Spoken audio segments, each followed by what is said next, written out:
உதயநிதியுடைய red giant வந்ததுனால விஜய்க்கும் உதயநிதிக்கும் விஜய்க்கும் இருக்கிற சண்டை தானே, ஐபால் டு ஐபால் சண்டை தானே.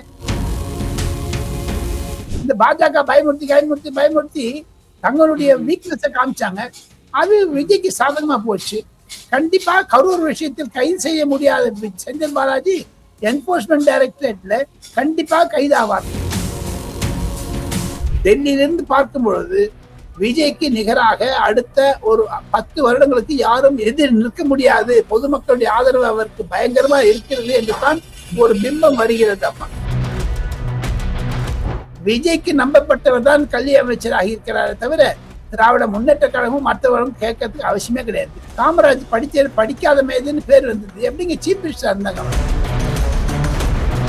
அக்ரிகல்ச்சர் மினிஸ்டர்னா விவசாயி தான் அக்ரிகல்ச்சர் மினிஸ்டர் போடுறோம், அப்படி ஒன்றும் கிடையாது. படிக்காதன போட்டு படிச்சதை பண்ணினா போறது. இதுல என்ன இருக்குது? படிக்கவே இல்லை என்று அவருக்கு பேச தெரியலையா, இல்ல நடைமுறையில் வாழ தெரியலையா? கலர்கண்ணாடி நேயர்களுக்கு வணக்கம். இன்று நம்மளோட இணைந்திருப்பவர் அரசியல் விமர்சகர் ராஜகோபாலன் அவர்கள். வணக்கம் சார். நமஸ்காரமா, வணக்கம் சார். கடந்த 2-3 நாட்களா திமுக தலைவர் ஸ்டாலின் அவர்கள் திமுக தோத்ததுக்கு சோஷியல் மீடியா தான் காரணம், சின்ன குழந்தைங்களை இன்ஃப்ளூயன்ஸ் பண்ணி பெரியவர்களை ஓட்டு போட வச்சிருக்காங்க அப்படின்ற மாதிரி தாவேக்காமல சில விமர்சனங்கள் வைக்கிறாரு சார். அதை எப்படி பாக்குறீங்க? ஐயா ஸ்டாலின் சொல்லுவதை நம்பாதீர்கள். ஆனால் அவருடைய மருமகன் ஒரு நீண்ட அறிக்கை கொடுத்திருக்கிறார் சபரீசன். இந்த திமுக தோற்றுவதற்கும் பெண் நிறுவனத்திற்கும் மாபெரும் வருத்தங்கள். என்னுடைய ஒரு கடினமான நிலையிலும் நான் உழைத்தேன், தோல்வி அடைந்தேன் என்றதுதான். அதற்கு என்ன அர்த்தம் சொல்ல போறாரு மிஸ்டர் எம்.கே. ஸ்டாலின்? நீங்க என்ன ஒரு இன்ஸ்டாகிராம்லயும் குழந்தைகள்லாம் வச்சு பண்ண சொல்லியிருக்கலாம். நீங்க ஃபெயிலியர் இஸ் ஃப்ரம் டிஎம்கே சைடுனா நான் பார்க்கிறேன். ஏன் தெரியுமோ?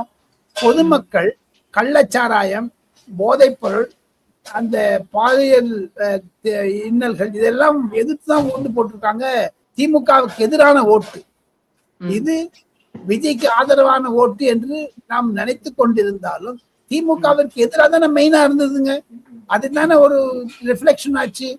எப்படி சொல்ல முடியும்? அதனால தானே அவங்க சபரீசன் ஒரு பெரிய அறிக்கை கொடுக்கிறாரு. இருந்தாலும் இன்ஸ்டாகிராம் என்று சொன்ன கிட்ட இன்னைக்கு ஏங்க அந்த டிஎம்கேனுடைய ட்விட்டர் ஹேண்டில் போய் பாருங்க, இன்ஸ்டாகிராம், ஃபேஸ்புக் எல்லாம் லிங்க் கொடுத்துருக்காங்க. எதுக்காக? தோத்து போனப்ப சூரியன் கண் கண்டப்ப சூரியன் நமஸ்காரமா? எங்க உங்களோட டிஆர்பி ராஜா என்ன பண்ணாரு? வாழைப்பழம் வச்சிருந்தாருன்னு வாயில. அவர் தானே ஐடி செல்லுக்கு இன்சார்ஜா இருந்தாரு. 400-500 பேர் வச்சு பண்ணாங்களே.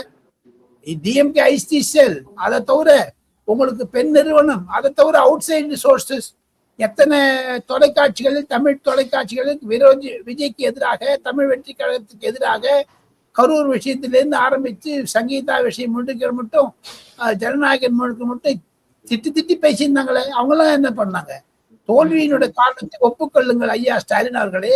விஜயனுடைய வெற்றிக்கை ஒப்புக்கொள்ளுங்கள். சும்மா வெறுமைக்கான உங்க 36 பேர் கமிட்டி எங்க அனுப்பிச்சாங்க அம்மா அவங்க? ஆமா சார், அது அந்த குழு வேற அமைச்சிருக்காங்க, திமுக ஏன் தோத்ததுக்கான காரணம் அப்படின்லாம் சொல்லி. உங்ககிட்ட வியாதி வச்சிருந்து ஊரானுக்கு அட்வைஸ் பண்ண என்ன அர்த்தம்? ஆக மொத்தம் மு.க. ஸ்டாலின் சொல்லுவது உண்மைக்கு புறம்பானது. அவர் மரியாதை கொடுக்க வேண்டும். 40-50 ஆண்டு காலம் அவர் அரசியல் இருந்திருக்கிறார். அவருடைய தகப்பனாரை நான் நன்றாக அறிவேன்.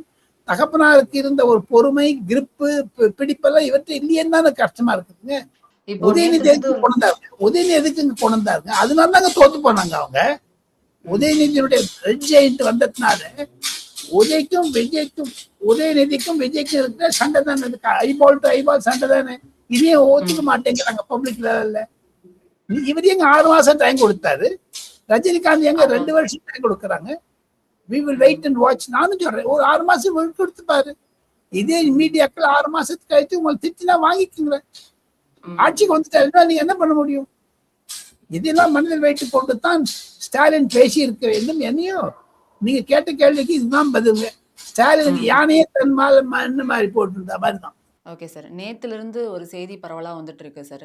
செந்தில் பாலாஜி அவர்கள் மீது பண மோசடி வழக்கு ஒன்று திருப்பியும் அதற்கான விசாரணையை தமிழக அரசு தொடரணும் அப்படிங்கிற மாதிரி அமலாக்கத்துறை தமிழக அரசுக்கு ஒரு கடிதம் எழுதியிருக்கிறதாகவும், அது ஒரு வேளை அக்செப்ட் செய்யப்பட்டா அது விசாரணையை தொடங்கி அது செந்தில் பாலாஜி அவர்கள் கைது செய்யவும் வாய்ப்பு இருக்கு அப்படிங்கிறாங்களே சார், அந்த மாதிரி உண்மையா? உண்மைதானே. அதுக்கு இப்போ திமுக சொல்றாங்க பாஜக தான் எழுதிச்சு அந்த லெட்டர். பாஜக என்ன சம்பந்தம்? இந்த பாஜக பயமுறுத்தி தங்களுடைய வீக்னஸை காமிச்சாங்க. அது விஜய்க்கு சாதகமா போச்சு. கண்டிப்பா கரூர் விஷயத்தில் கைது செய்ய முடியாத செந்தில் பாலாஜி என்போர்ஸ்மெண்ட் டைரக்டரேட்ல கண்டிப்பா கைதாவார். காரணம் என்னென்று கேட்டால், சென்ற அரசாங்கத்தில் KN நேரு அவர்களுக்கு எதிராக என்போர்ஸ்மெண்ட் டைரக்டர் ஜெனரல் ஆஃப் போலீஸுக்கு பல கடிதங்கள் எழுதி FIR ஃபைல் பண்ணுங்கன்னு அவங்க பண்ண மறுத்தாங்க.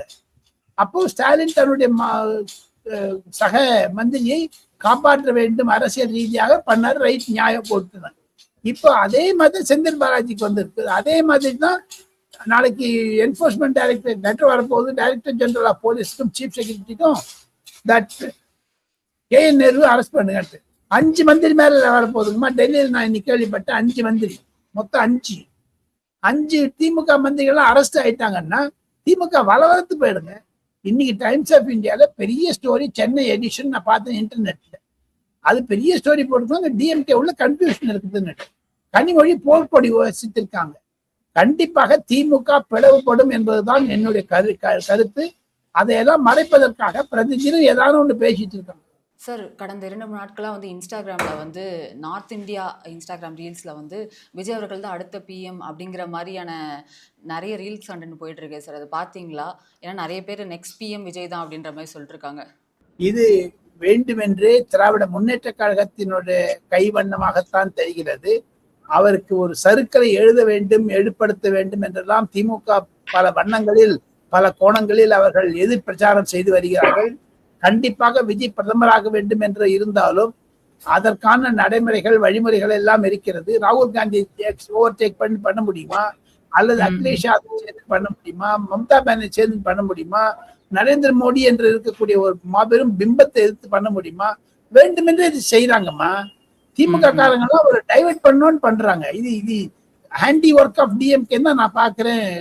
இந்த கலர் கண்ணாடி நேயர்களுக்கு இது மாதிரியான செய்திகளை எல்லாம் நம்ப வேண்டாம். வேண்டுமென்றே அவருக்கு இருக்குது யாரும் இல்லைங்கிற ஃபியூச்சர். அவன் 52 வயசு தான் இருக்குது. இப்ப பாருங்க, நம்ம மோடிக்கு 75 வயசு ஆயிடுச்சு. இன்னும் 20 வருஷம் விஜய்க்கு இருக்கு. கண்டிப்பா பிரைம் மினிஸ்டர் ஆவார். இப்ப என்னத்துக்கு கிளம்பணும்? காரணம் என்ன என்று கேட்டால், ஒரு எரிச்சி. நம்ம ரஜினிகாந்த் பிரஸ் கான்ஃபரன்ஸ் பண்ண அப்புறம் இந்த பெருசாயிடுச்சு. அவருக்கு வயசு 75 ஆச்சு. நீங்க சீஃப் மினிஸ்டர் கூட ஆக முடியல, பிரைம் மினிஸ்டர் ஆக போறாருன்னு DMK காரன் இந்த வெத்து வச்சு போட்டு பத்து விடுறாங்க. இந்த எரியிற தண்ணியில் எண்ணெய் விடுறாங்க. இதெல்லாம் நம்ப வேண்டாம். அது காரணம் என்ன என்று கேட்டால், இதற்கு ஒரு காழ்ப்புணர்ச்சி காரணத்தில் தான் செய்கிறார்கள். இது உதயநிதியினுடைய கைவண்ணம் இருக்கிறது இதில். Okay sir. மகளிர் உரிமை தொகை, தாயுமானவன், தமிழ் புதல்வன், இந்த மாதிரி திட்டங்கள் வந்து திருப்பி அதே மாதிரி 1000 வந்து எல்லாருக்கும் வரவு வைக்கப்பட்டிருக்கு. அதே மாதிரி மகளிர் உரிமை தொகையும் 1000 எல்லாருக்கும் வந்திருக்கு சார். அம்மா உணவகமாக ரெனோவேட் பண்ண சொல்லியிருக்காரு அவரு. இதெல்லாம் எப்படி பாக்குறீங்க? ஒரு வளர்ச்சி திட்டங்கள், தமிழகத்தில் இருக்கக்கூடிய தேர்தல் அறிக்கைகளை அவர் கண்டிப்பாக நிறைவேற்றுவார் என்ற உத்தரவாதத்தை விஜய் தருகிறார். போதாத குறைக்கு 5-6 பாயிண்ட்ல கண்டிப்பாக இந்த 4-5 நாட்களில் லா அண்ட் ஆர்டரை சரி பண்ணணும்னு பண்ணியிருக்காரு. அன்புமணி ராமதாஸ் அவர்களை சந்தித்த போது அன்புமணி என்னிடம் தெரிவித்தார், பொது வழியில் சொல்லியிருக்கிறார், பொதுக்கூட்டத்திலே சொல்லியிருக்கிறார். நான் விஜயிலும் சில குறிப்புகளை கொடுத்திருக்கிறேன், சஜஷன் கொடுத்திருக்கேன், இம்ப்ளிமெண்ட் பண்றேன்னு சொல்லியிருக்காரு. அதுல லா அண்ட் ஆர்டர் இம்ப்ரூவ் பண்ணுங்க, போதைப்பொருளை ஒழிங்கன்னு சொல்லியிருக்கேன்னாரு. கண்டிப்பாக விஜய் அவர்கள் இந்த முயற்சி எடுத்தது பொதுமக்களிடம் வரவேற்பை தான் தருகிறது. இப்போ DMK வேணும்னு ஒரு பிரச்சனை கிளப்பிட்டு they want to prolong the time தான் நான் பாக்குறேங்கம்மா. பட் எது இருந்தாலும் விஜய் வரவேற்கத்தக்கதாகத்தான் பல யூடியூப் மற்றும் சோசியல் மீடியா, ட்விட்டர், ஃபேஸ்புக்ல எல்லாம் அதனுடைய ரியாக்ஷனா இருக்குது. அதை தவிர என்னுடைய 45 ஆண்டு காலம் பத்திரிகை ஆசிரியராக இருந்த ஒரு முதிர்ச்சியில் ஐயா கருணாநிதியும் அம்மையார் ஜெயலலிதாவையும் நரேந்திர மோடி அரசாங்கத்தை எல்லாம் பார்த்ததனால் டெல்லியிலிருந்து பார்க்கும் பொழுது விஜய்க்கு நிகராக அடுத்த ஒரு 10 வருடங்களுக்கு யாரும் எதிர் நிற்க முடியாது, பொதுமக்களுடைய ஆதரவு அவருக்கு பயங்கரமா இருக்கிறது என்று தான் ஒரு பிம்பம் வருகிறது. அம்மா சார் ராஜ்மோகன் அவர்கள் வந்து பள்ளி கல்வித்துறை அமைச்சரா பொறுப்பேற்றாரு. அதுக்கு அடுத்து அவர் குடுத்த அஃபிடேட் தப்பு. அது மட்டும் இல்லாம அவர் ஒரு தலித் அமைச்சர் அப்படின்னும், அவருக்கு வந்து எந்த தகுதியும் இல்ல அமைச்சரா இருக்கிறதுக்கு அப்படின்ற மாரி ஒரு நெறைய விமர்சனங்கள் ராஜ்மோகன சுத்தி மட்டும் வந்துச்சு சில சில நாட்களா. அத பத்தி எப்படி சார் பார்க்குறீங்க? இவர் ஒரு கட்சியை வளர்த்தார். ராஜ்மோகன் செய்த சேவை என்பது மாபெரும் சேவை. விஜய் அவர்களுக்கு அனைத்து பொதுக்கூட்டங்களிலும் அவர் ஆங்கரா இருந்தாரு, கம்பேரரா இருந்தாரு. அவருக்கு இருக்கக்கூடிய ஒரு நடைமுறைகள் எல்லாம் நல்ல ஒரு திறனாளியாகத்தான் இருக்கிறார். விஜய்க்கு நம்பப்பட்டவர் தான் கல்வி அமைச்சராக இருக்கிறாரே தவிர திராவிட முன்னேற்ற கழகமும் மற்றவரும் கேட்கறதுக்கு அவசியமே கிடையாது. எங்கம்மா ஒன்னே ஒண்ணு கேட்கிறேன், காமராஜ் படிக்காத மேதுன்னு பேர் வந்தது, எப்படிங்க சீஃப் மினிஸ்டர் இருந்தாங்க வந்தம்மா அவரு? இதுக்கு முன்னாடி இருந்த கல்வி அமைச்சர்களும் நிறைய படிச்ச மாதிரி எல்லாம் தெரியல சார் யாரும். ஸ்மிருதி இரானி ஒன்னே ஒண்ணு கேட்கிறேன், ஸ்மிருதி இரானி மத்திய கல்வி அமைச்சரா இருந்தாங்க. அவங்க போஸ்ட் கிராஜுவேட் இல்லைன்னு சொன்னாங்க. அவங்க 5 பாஷை பேசுறாங்க. திறமையான அமைச்சர் அந்த அம்மா.